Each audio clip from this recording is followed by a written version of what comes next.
मुद्दा हा पहिल्यांदा पूर्ण करावा लागतो आणि परत उड्डाणपुलाचं काम चालू करावं लागतं. दादा ते त्याला काम कसं करावं हे अजून त्यांना माहीत नाही, कुठल्या पद्धतीनं काम करावं हेच माहीत नाही. नुसतं हे बोलबच्ची हे करून कुठं लोक मदत देत नसतात. फक्त त्यांच्यात एकच गुण चांगला आहे हे आम्ही मान्य करतो, तो म्हणजे बोलण्याचा. फक्त बोलण्यापुरतंच त्या ठिकाणी त्यांनी आतापर्यंत नुसत्या बोलण्यावरच मतं मिळवणे असेल किंवा लोकांचं परिवर्तन करण्याचं, पण कामाचं आणि लोकांना देणारी वेळ हे त्यांच्याकडून कुठल्याही गोष्टी झालेले नाहीत.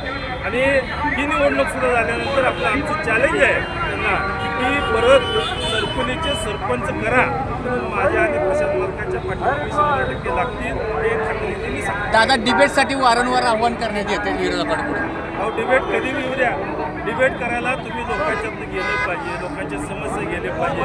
कोण तर लिहून देतंय त्याच्यावरच तुम्ही तेवढ्याच गोष्टीवर बोलायला लागला. अहो डिबेट कशाला करायचं, तुम्हाला त्याची माहिती पाहिजे. तुम्ही मला सांगा, स्वर्गवासी भारत नानांचे ते सुपुत्र आहेत, तर ते मला एकदा तुम्ही आता सर्व पत्रकार असतील किंवा या ठिकाणी त्यांच्याबरोबर काम केलेले आमच्याबरोबर आलेले सगळे सहकारी आहेत.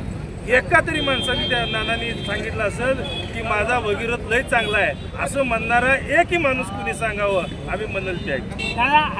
त्यांच्या नानानेच त्या ठिकाणी त्यांना कधी हे केलं नाही आणि आज ते काय सांगतात.